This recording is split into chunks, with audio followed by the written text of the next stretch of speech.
거룩하신 아버지 하나님, 주님께서 은혜 주셔서 주님의 귀한 날에 함께 모여 예배를 올립니다. 저희들 이 자리에 나와싸우니 주님께서 책임져 주시고 주의 성령께서 충만하게 하여 주셔서 하나님께서 주시는 그 힘을 공급받을 수 있도록 역사하여 주시옵소서. 저희들의 모든 것을 주 앞에 올리기를 원하오니 주의 성령이시여 이끌어 주시옵소서. 간절히 바라며 우리 주 예수 그리스도의 이름으로 기도드립니다. 아멘. 좋으신 하나님을 찬양드리겠습니다.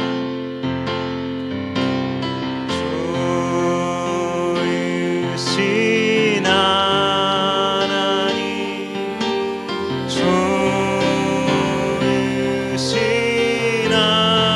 하나님, 참 좋으신 나의 하나. 마음을 담아 고백하겠습니다. 좋으신 하나님, 좋으신 하나님, 좋으신 하나님, 참 좋으신 나의 하나. 우리의 기도를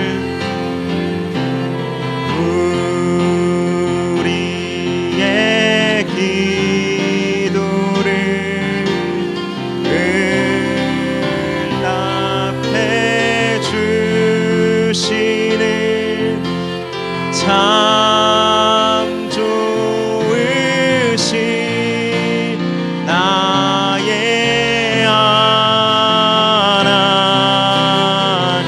할렐루야로 찬양드립니다. 할렐루야.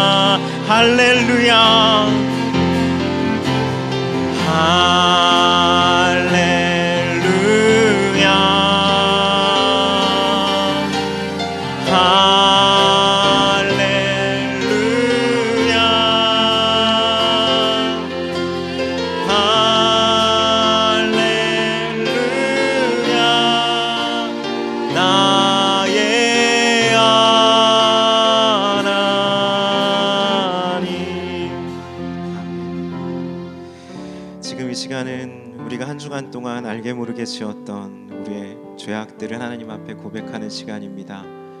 침묵함으로 우리의 죄를 하나님 앞에 드리겠습니다.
주님의 보혈로 모든 죄에서 자유함을 얻은 줄 믿사오며 우리 주 예수님의 이름으로 기도드립니다.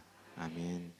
전능하사 천지를 만드신 하나님 아버지를 내가 믿사오며 그 외아들 우리 주 예수 그리스도를 믿사오니 이는 성령으로 잉태하사 동정녀 마리아에게 나시고 본디오 빌라도에게 고난을 받으사 십자가에 못 박혀 죽으시고 장사한 지 사흘 만에 죽은 자 가운데서 다시 살아나시며 하늘에 오르사 전능하신 하나님 우편에 앉아 계시다가 저리로서 산자와 죽은 자를 심판하러 오시리라. 성령을 믿사오며 거룩한 공회와 성도가 서로 교통하는 것과 죄를 사하여 주시는 것과 몸이 다시 사는 것과 영원히 사는 것을 믿사옵나이다. 아멘. 아멘. 찬송가 200장 함께 드리겠습니다.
널리 울려 퍼지는 널리 울려 퍼지는 생명의 말씀을 마음의 용서와 평안을 골고루 주나니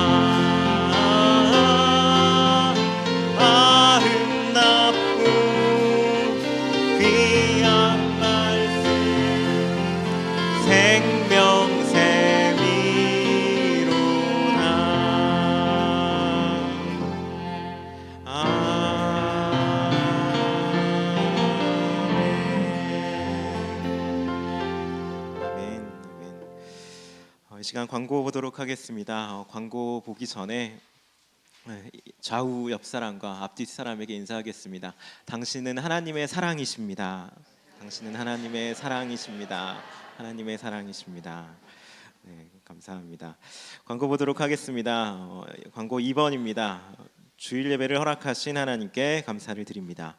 3번입니다. 교회 등록을 원하시는 분은 새신자 카드를 작성하셔서 교육자에게 주시기 바랍니다. 등록하신 분은 3주간의 새가족 교육 후에 구역 편성이 됩니다. 4번은 한번 읽어보시면 되겠습니다. 5번 한번 같이 읽도록 하겠습니다. 함께 읽겠습니다.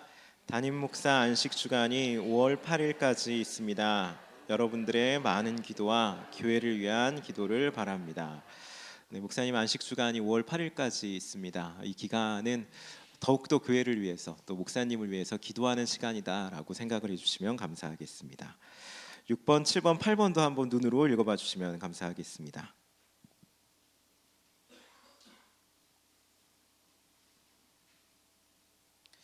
네, 10번도 한번 봐주시면 되겠습니다. 네, 헌금 찬양 올리도록 하겠습니다.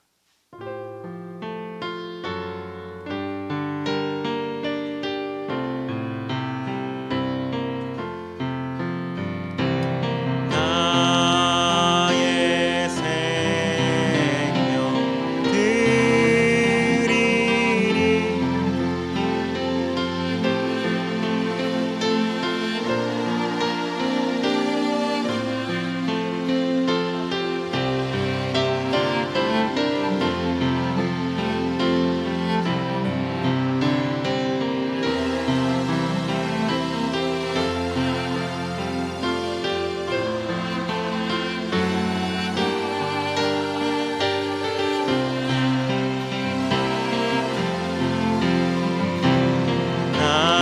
나의 시간 드리리 주여 받아주셔서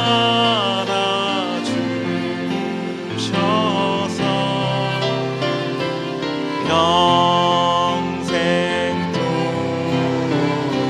주 위에 봉사하게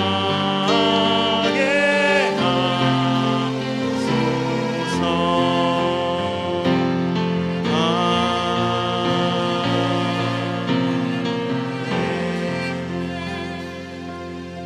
기도드리겠습니다. 하나님 감사합니다. 주님께서 큰 은혜 주셔서 예배의 자리에서 귀한 예물을 드렸습니다. 이 예물을 드린 모든 손길 가운데 주님의 크신 은혜가 있기를 원합니다. 아버지 하나님, 또한 이 예물이 쓰이는 곳곳마다 하나님의 풍성한 역사가 나타나길 원하고, 또한 저희들의 삶의 모습에서도 동일한 하나님의 영광을 드러내기를 간절히 바랍니다. 아버지 하나님, 이 예배의 시간 가운데 예물만이 아니라 저희들의 시간과 정성, 모든 것을 주 앞에 드립니다. 주님이시여 받아주시옵시고 저희들의 앞날 가운데 선한 열매가 있을 수 있도록 큰 은혜를 베풀어 주시옵소서. 간절히 바라오며 우리 주 예수 그리스도의 이름으로 기도드립니다. 아멘.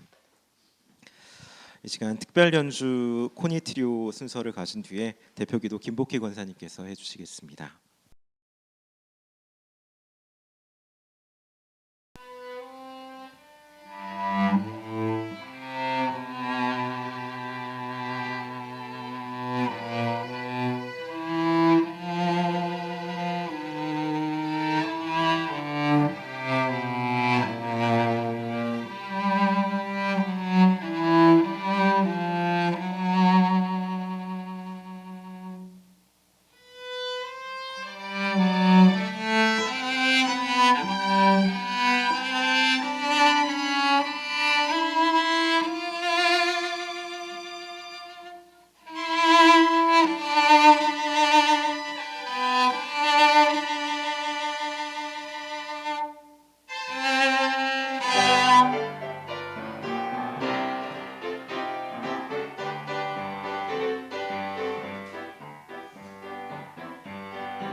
네, 다 함께 기도하시겠습니다.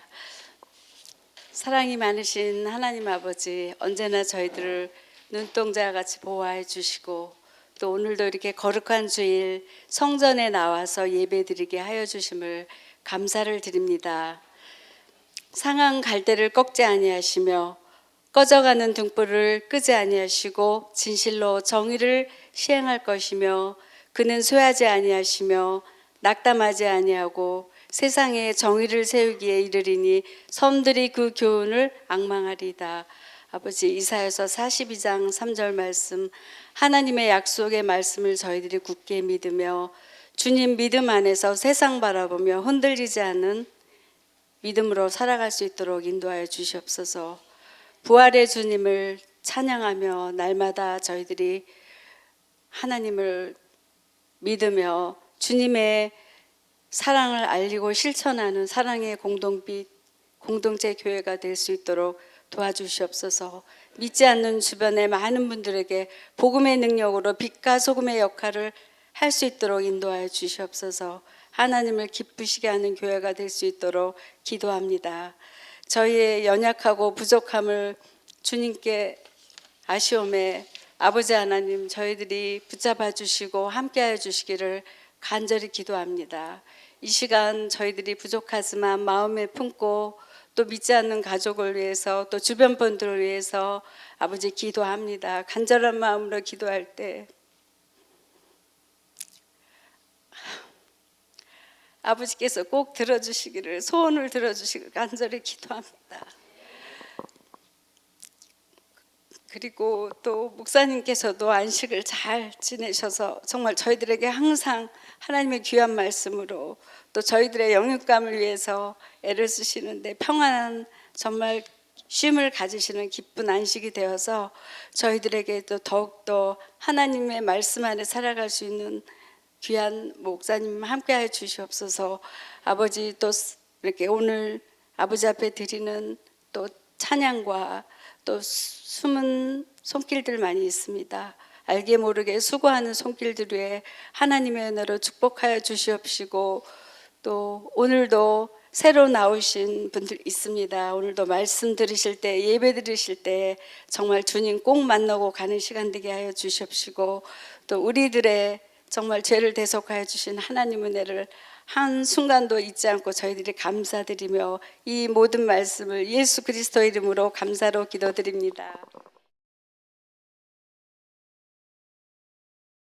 이 시간 말씀 보도록 하겠습니다. 말씀은 디모데전서 3장 16절에서 17절, 히브리서 11장 30절입니다. 디모데후서 3장 16에서 17절, 히브리서 11장 30절입니다. 세 절의 말씀 우리 함께 읽도록 하겠습니다. 디모데후서 3장 16에서 17절, 히브리서 11장 30절입니다. 함께 읽도록 하겠습니다. 함께 읽겠습니다.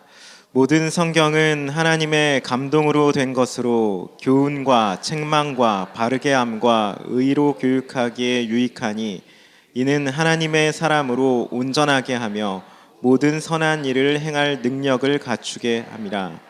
히브리서 11장 30절 보겠습니다. 믿음으로 7일 동안 여리고를 도니 성이 무너졌으며. 아멘. 아멘. 기도드리겠습니다. 하나님 감사합니다. 주님의 은혜 가운데 저희들 예배의 자리에 나와서 주의 말씀을 듣고자 합니다.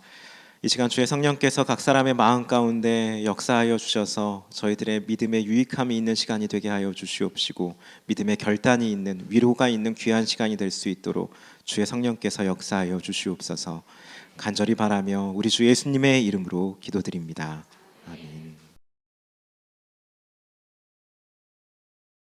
우리가 살아가는 시대를 소위 자본주의 시대다라고 그렇게 말하고 있습니다. 그리고 이 자본주의 시대에서 중요하게 여겨지는 가치가 효율성이나 수익성과 같은 것이다라고 보통 말을 합니다. 우리는 우리에게 주어진 한정된 시간과 물질이라는 것을 가지고 보다 많은 수익을 얻기 위해서 치열하게 경쟁하면서 살아가고 있다라는 겁니다. 그러다 보니까 요즘 세상에서는 가장 적은 것을 투자해서 많은 수익을 얻은 사람들이 부러움의 대상이 되기도 하고 많은 존경을 받기도 하는 그러한 모습을 보일 때가 있습니다. 이런 삶의 모습이 무조건 잘못됐다라고 이렇게 문제를 제기하는 건 아닙니다. 우리들도 하나님께서 주시는 시간과 재능이란 것을 가지고 하나님의 영광이라는 그러한 열매를 풍성하게 맺어야 하기 때문에 그렇습니다. 세월을 아끼라라고 하는 그런 말씀이 있듯이 우리의 시간을, 우리의 재능을 보다 조금 효율적으로 사용하는 것이 마땅한 삶의 자세다라고 볼 수가 있는 겁니다. 그런데 이렇게 우리가 살아갈 때에 그리스도인으로서, 믿음을 가진 자로서 반드시 잊지 말아야 할 가치가 한 가지가 있습니다. 그것이 어떤 것이냐? 하나님의 말씀, 하나님의 기쁨이라는 그 가치를 우리는 잊지 않아야 한다라는 것입니다. 그리스도인은 효율성이나 수익성보다 하나님의 뜻, 하나님의 기쁨을 올바르게 선택할 수 있는 그런 사람이어야만 한다라는 것입니다. 아무리 손해를 보는 일이 있다라고 할지라도, 아무리 효율이 떨어지는 일이다라고 할지라도 그것이 하나님의 기쁨이다라고 한다면, 그것이 하나님의 말씀이다라고 한다면 그걸 즐거움으로 감당해낼 수 있는 사람들이 바로 우리 믿음의 사람들이다라고 말할 수가 있는 겁니다. 그래서 우리 믿음의 사람들은 어떤 결정이나 선택을 내려야 할 때 스스로에게 묻게 되는 질문이, 이 결정이, 이 선택이 내 인생에 얼마나 유익이 있는가, 나한테 얼마나 좀 효율적인가, 이러한 질문이 되는 것이 아니라 지금 이 결정과 이 선택이 하나님 보시기에 옳은가, 하나님께 기쁨을 드리는 것인가, 하나님의 뜻이 맞는 것인가, 여기에 대한 고민이 있어야 한다라는 것입니다. 사실 이러한 고민은 모든 그리스도인들의 마음 가운데 부담감으로 또는 고민거리로 자리를 잡고 있을 겁니다. 이런 고민을 하고 선택을 하면서 살아가는 것 자체가 그게 바로 신앙생활이기 때문에 그렇습니다. 그래서 만일 내가 예수님을 믿는다라고 고백은 하는데 나의 삶 가운데서 이런 선택에 대한 고민이 전혀 없다고 한다면, 이게 하나님의 뜻이 맞는지, 하나님의 기쁨이 맞는지에 대한 그런 고민 없이 무언가를 결정하고 선택을 한다라고 하면은 그런 분들은 믿음 자체를 좀 다시 돌아볼 필요가 있다라고 할 수 있습니다. 그렇다면 하나님 보시기에 옳은 선택을 하기 위해서 우리가 구체적으로 어떻게 해야 하는지 이 부분을 좀 살펴볼 필요가 있습니다. 지금 우리가 사는 세상은 보다 많은 수익성을 내라고 하고 보다 효율적으로 살아가라라고 그렇게 말하고 있는데, 이것과는 조금 다른, 좀 많이 다른 하나님의 뜻대로, 하나님의 기쁨대로, 하나님의 말씀대로 살아가려면 우리가 어떠한 기준점을 가지고 어떠한 방향성을 가지고 살아야 하는지 이 부분에 대해서 알아볼 필요가 있는 것입니다. 감사하게도 이 믿음의 사람들이 기준으로 삼고 방향성으로 삼을 수 있는 것이 이미 우리들에게 주어졌습니다. 그것이 무엇이냐? 바로 성경 말씀입니다. 이 성경이라는 것은 하나님의 뜻, 하나님의 진리, 하나님의 지혜, 하나님의 마음이 인간의 언어로 우리에게 주어진 것이다라고 말할 수 있습니다. 성경 자체가 하나님의 목소리다라고 볼 수가 있는 겁니다. 그래서 우리는 반드시 이 성경을 기준으로 해서 그 말씀에 합당한 선택과 결정을 행하면서 살아가야 하는 존재들이다라는 겁니다. 우리가 어떻게 눈에 보이지 않는 하나님의 뜻을 알 수 있고 눈에 보이지 않는 하나님의 기쁨이 뭔지를 알 수가 있느냐? 성경을 통해서 우리가 이 점을 알 수 있게 된다라는 겁니다. 그렇게 성경을 기준으로 삼고 성경에서 하라는 대로 행하고 하지 말라는 것을 하지 않으면서 이 말씀을 깊이 있게 신뢰하는 것, 이것이 바로 하나님께 기쁨을 드리는 삶이 되어지는 것이고 하나님 보시기에 옳은 삶을, 하나님의 뜻을 이루는 삶을 살아가는 것이다라고 말할 수 있습니다. 만일 하나님의 말씀인 이 성경을 기준으로 삼지 않고 각자가 가진 어떤 도덕성이나 신앙의 경험을 기준으로 삼아서 신앙생활을 하게 된다라고 하면은 이러한 신앙생활은 필연적으로 여러 사람들과 충돌과 갈등을 피할 수가 없습니다. 내 생각이 하나님의 뜻이다, 아니다, 내 생각이 더 하나님의 뜻에 맞다라고 하면서 서로 갈등을 일으킬 수밖에 없게 된다라는 것입니다. 각자의 신앙 경험과 도덕성은 그 기준이 제각각이기 때문에 그렇습니다. 기준이 다르다 보니까 이것으로 하나님의 뜻을 해석하려고 하면은 서로 다 다른 말을 하게 되어지는 겁니다. 그래서 갈등이 있을 수밖에 없습니다. 그래서 성경은 그 첫 시작부터 우리에게 이 기준점에 대한 문제를 정확하게 알려주고 있습니다. 매우 엄중하게 알려주고 있습니다. 창세기 2장을 보게 되어지면은 하나님께서는 모든 세상을 창조하신 후에 아담과 하와에게 이런 말씀을 주십니다. 창세기 2장 16절 17절의 말씀인데 한번 함께 읽어보도록 하겠습니다. 함께 읽겠습니다. 여호와 하나님이 그 사람에게 명하여 이르시되 선악을 알게 하는 나무의 열매는 먹지 말라. 내가 먹는 날에는 반드시 죽으리라 하시니라. 아멘. 이거는 하나님께서 창조주와 피조물 간에 넘지 말아야 할 선이 있다라는 그 선을 그으신 것이다라고 볼 수가 있습니다.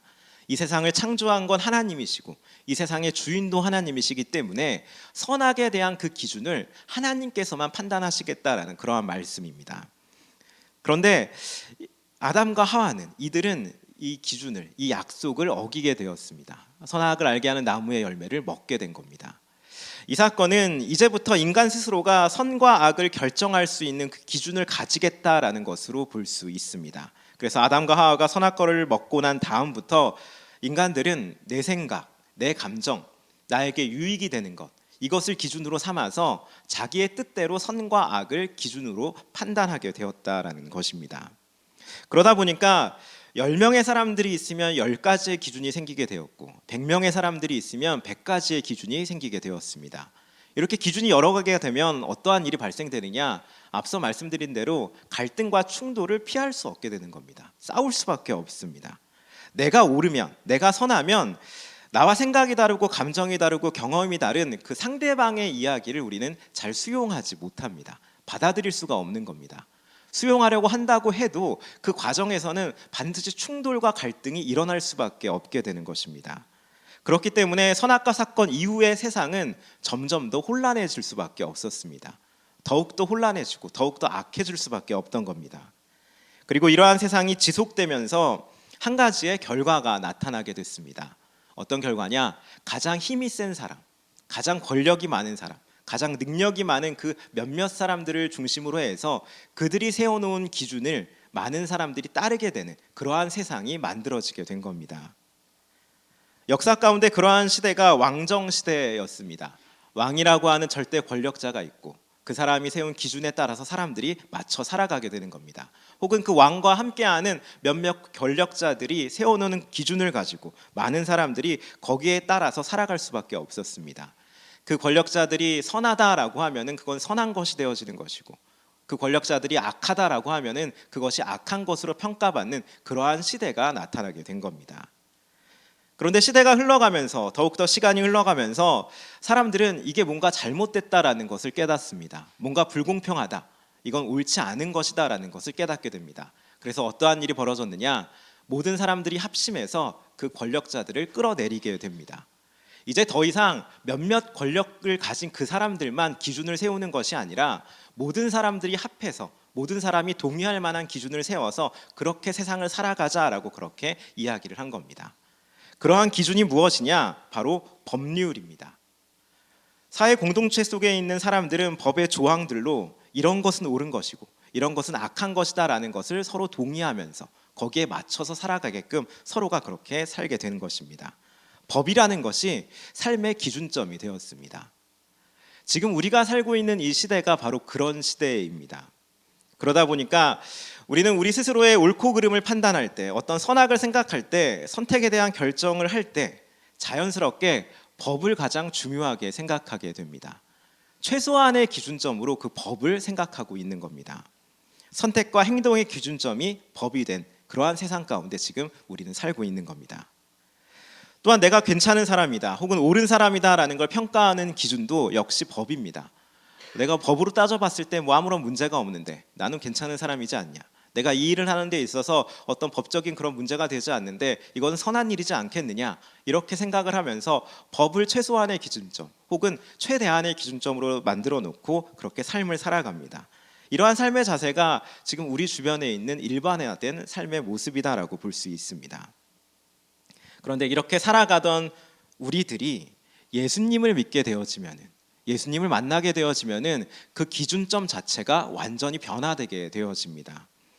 이 나라는 사람이 세상의 법으로 봤을 때는 뭔가 괜찮은 사람이고 옳은 사람이고 선한 사람이다라고 생각할 수 있는데, 거룩하신 하나님 앞에 서게 되면은, 이 세상을 창조하신 하나님 앞에 서게 되면은, 나의 마음과 생각을 감찰하시는 그 하나님 앞에 서게 되면은 나는 굉장히 추악한 죄인이구나라는 것을 그때 비로소 깨닫게 된다라는 것입니다. 그래서 성경은 우리들을 죄인이다라고 분명하게 이야기해주고 있습니다. 좀 더 정확히 얘기하면은 의인인 동시에 죄인이다라고 말하고 있고, 용서받은 죄인이 바로 우리들의 신분이다라고 그렇게 말씀을 가르쳐주고 있습니다. 성경이 우리에게 당신이 죄인입니다라고 말하는 것은 우리가 어떤 윤리적인 죄, 도덕적인 죄를 지어서 죄인이라고 얘기하는 게 아닙니다. 본성 자체가, 생각 자체가, 우리의 마음의 근원 자체가 죄성으로 가득 차 있기 때문에 죄인이다라고 그렇게 말을 해주고 있습니다. 그래서 나의 죄성을 깨닫는 사람들은 이 죄를 깨닫게 되어지면은 필연적으로 애통하는 마음이 들 수밖에 없습니다. 하나님이 살아계시는 게 맞고 천국과 지옥이 있는데, 그렇다면 그 거룩한 하나님 앞에서 나는 과연 이제 어떻게 살아가야 하는가? 이 죄성을 내가 이겨내지 못하는데 나는 과연 어떻게 살아가는가 하는가 하면서 한탄하고 애통하고 고민하고 슬퍼하게 된다라는 것입니다. 그런데 바로 이때, 이러한 고민이 있을 때, 애통함이 있을 때 하나님께서 그 사람에게 은혜를 주어지게 됩니다. 예수 그리스도를 믿는 믿음 안에서 우리를 계속해서 끊임없이 의롭다라고 칭해 주시면서 은혜 안에 머물게끔 해주는 것입니다. 포기하지 않는 사랑으로 우리를 계속해서 그 사랑 안에 머물 수 있도록 하나님께서 우리에게 끊임없는 기회와 사랑을 허락해 주시는 겁니다. 이것이 복음이고 이것이 구원입니다. 여전히 털어내지 못하는 죄가 나에게 있지만 그럼에도 불구하고 나를 포기하지 않는 것, 그럼에도 불구하고 나에게 의롭다라고 말씀해 주시는 것, 이것이 바로 복음의 진수이다라고 볼 수가 있는 겁니다. 이런 하나님의 사랑을 경험하게 되면, 이런 복음을 알게 되어지면은 그 사랑으로 인해서 믿는 사람들의 기준점이, 가치관이, 삶의 모습이 완전히 변화가 되어지는 겁니다. 이전에는 법이 나의 생활의 중심이었고 가치의 판단이었는데 이제부터는 법이 그렇게 되어지지 않는 겁니다. 이전에는 내 생각, 내 감정, 나에게 유익이 있는 것, 이것을 나의 기준점으로 삼고 이 안에서 무언가의 삶의 방향을 추구하며 살았는데 이제는 그렇게 될 수가 없는 겁니다. 이제는 하나님의 말씀이, 하나님의 기쁨이, 하나님 자체가 나의 기준이 되어지는 겁니다. 마치 선악과를 먹기 전에 아담과 하와처럼 내 인생의 유일한 기준점을 하나님으로 삼게 되어진다라는 것입니다. 그렇기 때문에 그리스도인들은 이러한 고백을 하는 사람들입니다. 하나님의 기쁨이 나의 기준입니다. 하나님의 말씀이 나의 기준이 됩니다. 이러한 고백을 하는 사람들이 바로 그리스도인입니다. 한번 같이 따라해 보겠습니다. 하나님의 기쁨이 나의 기준입니다. 하나님의 말씀이 내 삶의 기준이 됩니다. 하나님께서 나의 기준이 된다라고 하는 이 말은 하나님의 말씀이 내 감정과 딱 맞아떨어지거나 내 생각과 동일하거나 나에게 유익을 주기 때문에 하나님이 나의 기준이 된다, 이러한 얘기를 하는 것이 아닙니다.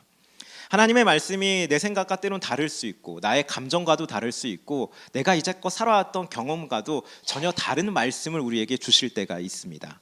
그런데 그럼에도 불구하고 하나님이 옳다라고 믿고 하나님이 선하다라고 믿고 그것을 따르는 것, 이것이 하나님을 기준으로 삼는 우리 믿는 사람들이 가져야 될 삶의 태도다라고 볼 수 있는 겁니다.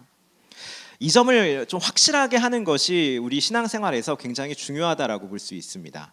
왜냐하면 하나님께서는 우리에게 주시는 말씀이 나의 생각과 나의 경험과 소위 세상에서 말하는 그런 여러 가지 논리와 너무나 다를 때가, 너무나 큰 차이가 있을 때가 많기 때문입니다. 세상 논리로 봤을 때는 비효율적이고 이해가 안 가는 말씀을 우리에게 주시는 겁니다. 오늘 본문인 히브리서의 말씀의 상황도 그렇습니다. 하나님께서는 이스라엘 백성들이 여리고성과의 전쟁을 앞두고 있었는데 이때 말씀해 주시기를 여호수아와 이스라엘 백성들에게 여리고성을 걸어서 돌으라고 그렇게 명령을 주십니다. 하루에 한 바퀴씩 그냥 걸어서 돌아라라고 그렇게 말씀을 주시는 겁니다. 어떤 전략을 세워주는 것도 아니고 무기를 주신 것도 아니고 어떤 기적적인 능력을 보여주신 것도 없습니다. 그저 하루에 한 바퀴씩 그 성 주변을 돌으라라고 얘기를 하는 겁니다. 일반 상식적인 관점으로 보면은 말이 안 되는 이야기입니다. 용납될 수 없는 그런 이야기입니다. 그런데 그럼에도 불구하고 하나님께서는 그렇게 행하라라고 명령을 하시는 겁니다. 그리고 이러한 말도 안 되는 명령에 더욱 특이한 건 여호수아와 이스라엘 백성들은 그 말씀에 순종을 행했다라는 것입니다. 이들이 어떻게 순종할 수 있었느냐? 하나님을 기준으로 삼았기 때문입니다. 이들에게 있어서 하나님의 말씀은 어떠한 것도 침범할 수 없는 기준이었습니다. 하나님이 말씀하시면 내 이해가 안 가더라도 그 일을 행하겠다라고 하는 그 결단이 이들에게는 이미 있었기 때문에 이 말씀을 따르게 됐다라는 겁니다. 이렇게 이해하기 어렵고 좀 비효율적인 명령을 하나님은 지금도 우리들에게 여전히 행하시고 있습니다. 예수님의 말씀을 생각해 보면 누군가가 오리를 가자라고 하면, 억지로 오리를 가자고 하면은 십리까지 가라고 말씀하십니다. 누군가가 속옷을 달라 하면은 겉옷까지 벗어서 주라고 하고, 내가 손해를 보고 어떠한 아픔이 있다라고 할지라도 원수도 용서하라라고 그렇게 말씀을 주고 있습니다. 이러한 말씀은 나의 효율성과 나의 수익성을 전혀 고려하지 않는 하나님의 말씀입니다. 이러한 요청이 여전히 우리들에게 있다라는 것입니다. 왜 이러한 말씀을 하시느냐? 하나님께 모든 주권이 있다는 것을 알게 하기 위함입니다. 이 세상을 다스리시는 분이, 나의 인생을 이끌어 가시는 분이 다른 누가 아닌 하나님이다라는 것을 알게 하기 위함입니다. 그래서 내 생각과 다른 것, 내가 조금 손해보는 것을 결정한다고 하더라도 그 끝이 놀라운 승리의 역사다라는 것을 경험시켜 주기 위해서 이러한 말씀을 우리들에게 주신 것이다라고 할 수 있습니다. 이 점을 기억하는 것이 중요합니다. 또한 이런 말씀을 따라야 하는 그리스도인들이 모인 이 교회 공동체 역시 대부분의 행하는 일이 유익성과 효율성이 고려되지 않는 일들을 할 때가 많습니다. 대표적으로 구제 사역과 같은 경우가 그렇다라고 볼 수 있습니다. 우리 교회도 연탄 봉사나 음악회 같은 거를 통해서 좀 어려운 이웃들, 연약한 이웃들을 돕기 위해서 끊임없이 많은 노력을 하고 있습니다. 그런데 이러한 구제의 사역을 세상 논리에 비추어 보면은 굉장히 비효율적인 일이다라고 할 수 있고, 심지어 낭비와 같은 일이다라고 말할 수가 있습니다. 왜냐하면 우리가 낸 헌금이 우리 공동체를 위해서 쓰이는 것이 아니라 나와 전혀 상관없는 다른 사람들을 위해서 쓰이고 있기 때문에 그렇습니다. 그런데 그럼에도 불구하고 교회는 그러한 일을 행합니다. 왜 그런 것이냐? 하나님의 뜻이기 때문에 그렇습니다. 하나님이 기준이 되었기 때문에, 하나님께 기쁨을 드리고자 하기 때문에 이러한 일들을 우리는 행하게 된다라는 겁니다. 그렇게 그리스도인은, 교회는 수익성의 논리나 효율성의 논리로 살아가는 존재들이 아니다라고 말할 수 있습니다. 그리스도인은, 교회는 하나님의 뜻이라면 설령 잠시 손해를 본다라고 하더라도 그 일을 기쁨으로 감당할 수 있는 존재들이 바로 교회이고 그리스도인이어야 한다라는 겁니다. 우리 교회가, 모든 교회가 이렇게 돌아가는, 운영이 되는 모습을 생각해봐도 그렇습니다. 세상 관점으로 보게 되어지면은 교우들의 낭비와 비효율적인 일들을 통하여서 교회는 운영된다라고 볼 수 있습니다. 더욱더 든든히 세워진다라고 볼 수 있습니다. 교우분들 중에 추운 겨울에 또 더운 여름에 한 분 한 분 밖에 나가서 이렇게 주차한 대로 사람들을 맞이해 주시는 분들이 있습니다. 그래서 겨울에는 벌벌 떨면서 들어온 것을 볼 때가 있고, 여름에는 땀에 흠뻑 젖어서 돌아오는 것을 볼 때가 있습니다.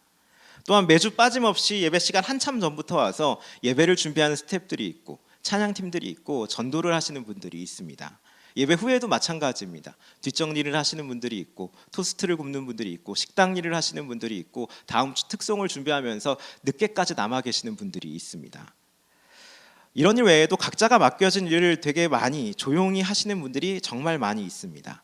쉴 수 있는 날 이렇게 일을 하는 것은 굉장히 힘든 일입니다. 그런데도 이렇게 기쁘게 봉사를 합니다. 이런 봉사를 하면은 사람들이 칭찬을 해주느냐? 그것도 아닙니다. 경제적인 유익이 있느냐? 그런 것도 아닙니다. 그래서 세상 사람들은 이러한 우리들의 삶의 모습을 보면서 왜 이렇게 좋은 날에, 이렇게 좋은 날씨에 교회에서 그렇게 체력을 낭비하고 시간을 낭비하고 물질을 낭비하느냐라고 이런 식으로 말을 하고 있는 겁니다. 이런 말을 들을 만큼 우리들이 열심히 봉사를 하고 섬기는 이유가 무엇입니까? 하나님이 기준이 되었기 때문에 그렇습니다. 하나님의 말씀대로 살기 위해서, 나의 이 일을 통해서 주님의 몸된 교회가 더욱더 든든하게 세워진다라는 것을 믿기 때문에 우리는 누군가가 낭비한다라는 말을 들을 정도로 하나님의 나라를 위해서 그렇게 살아가는 존재들인 것입니다. 그래서 교회는 하나님의 사랑을 알게 된 자들이 하나님의 뜻을 위해서 기꺼이 거룩한 낭비를 행하는 그러한 공동체다라고 말할 수 있습니다. 하나님께서 일하시는 방식이 이러하기 때문에 교회가, 또 그리스도인들이 동일하게 그렇게 일을 행하는 것입니다.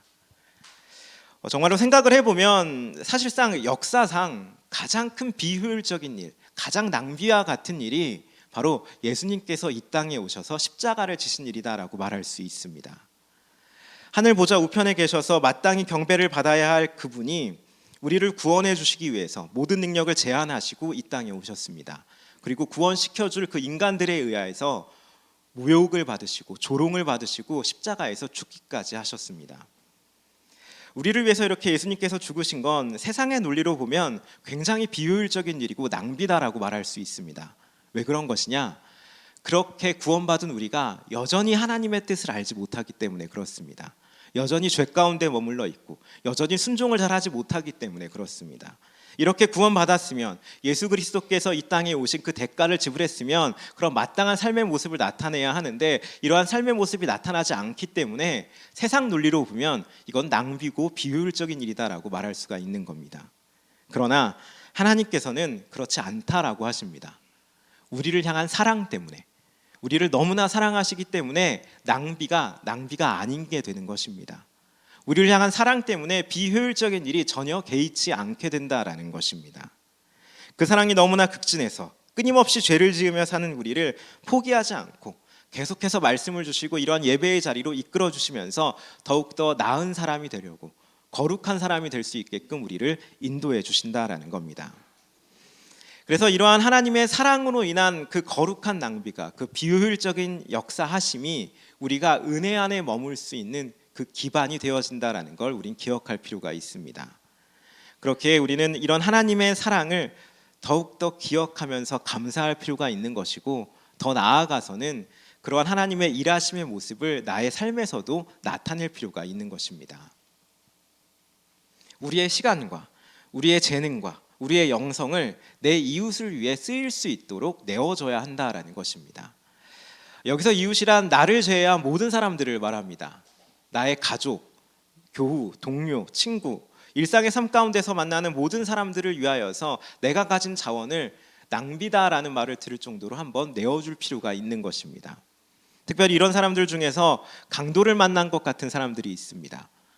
마음의 좌절을 갖고 있는 사람, 절망 가운데 빠져 있는 사람, 몸이 너무 힘든 사람, 영적으로 너무 곤란에 처해 있는 사람, 이런 사람들에 찾아가서 나의 자원을 그들을 위해서 쓰임 받을 수 있게끔 내어줄 수 있어야 한다라는 것입니다.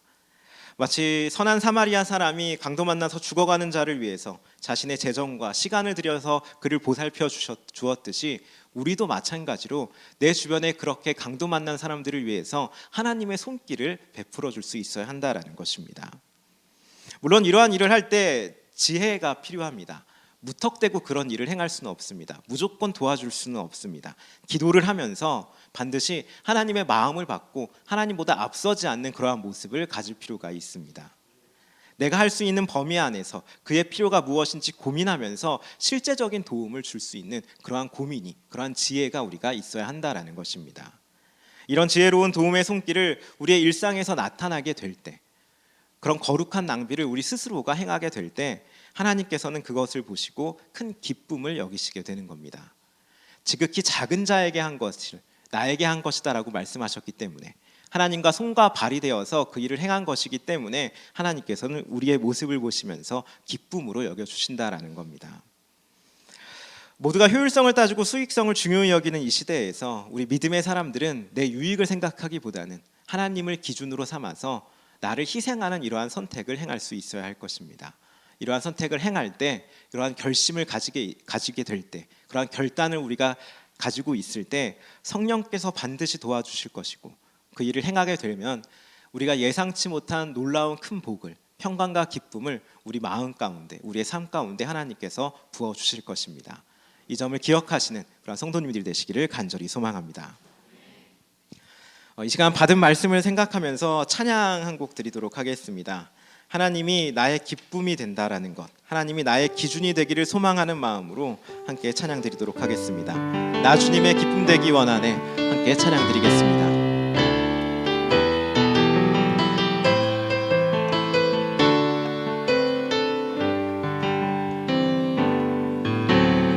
나 주님의 기쁨 되기 원하네. 내 마음을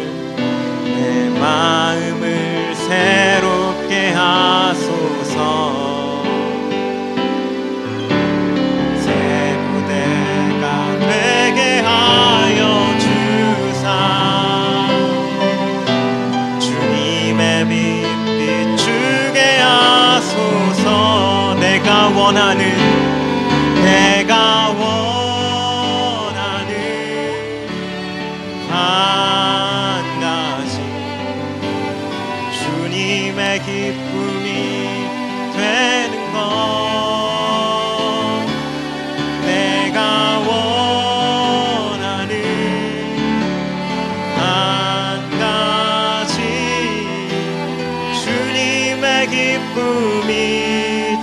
다시 한번 고백합니다. 나 주님의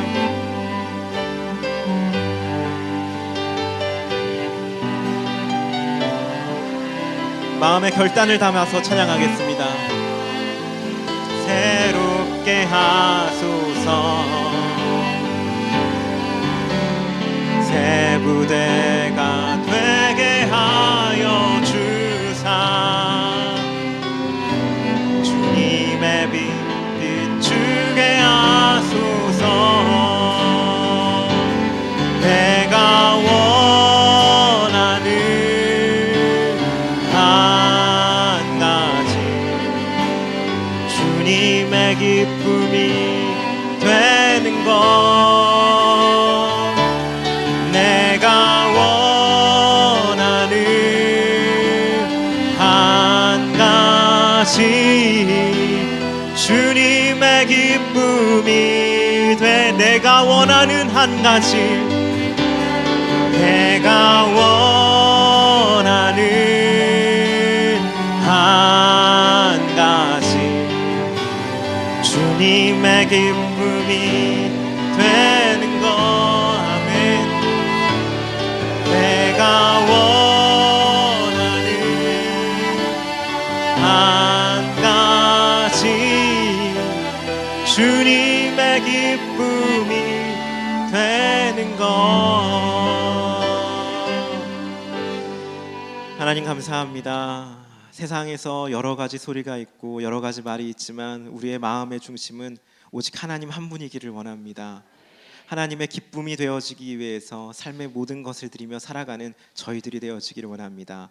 저희들의 힘과 능력으로 이 일을 행할 수 없사오니 주의 성령께서 날마다 때때마다 도움이 되어 주시옵소서 우리를 이끌어 주시옵소서 그 길이 저희들에게 기쁨이 되어질 수 있도록 저희들의 생각과 마음의 중심부터 주님께서 변화시켜 주시옵소서 간절히 바라며 우리 주 예수님의 이름으로 기도드립니다. 아멘. 이 시간 새가족 환영을 하도록 하겠습니다. 이 자리에 오늘 처음 나오신 분이 계시면 자리에 일어나 주시면 되겠습니다. 안 계시면 우리 서로를 축복하도록 하겠습니다. 옆 사람과 앞뒤 사람을 축복하겠습니다. 당신은 하나님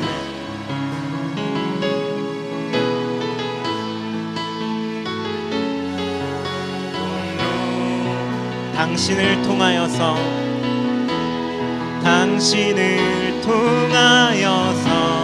열방이 주께 돌아오게 당신은 하나님의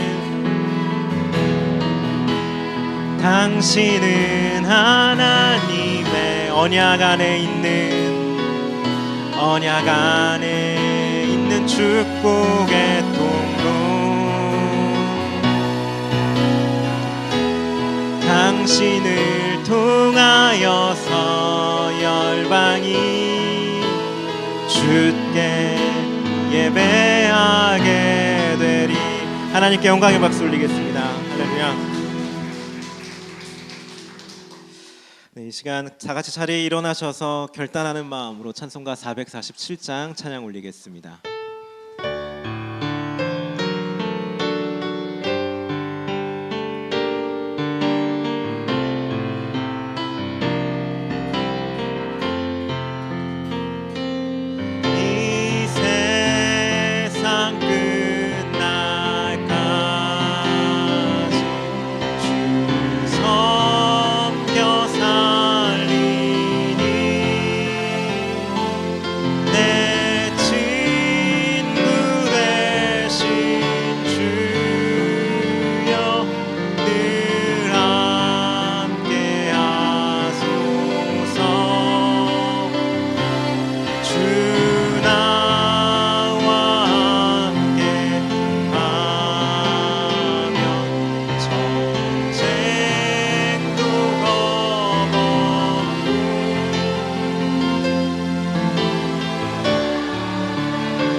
저 영광 빛난 곳을 저 영광 빛난 곳을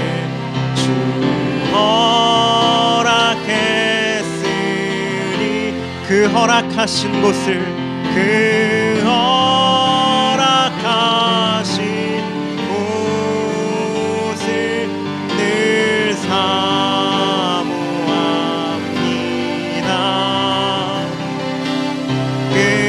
끝까지 쉬지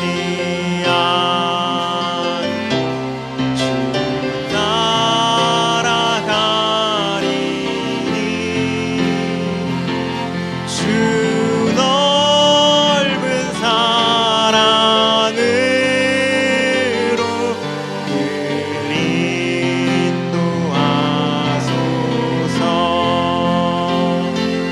주 넓은 사랑으로 늘 인도하소서.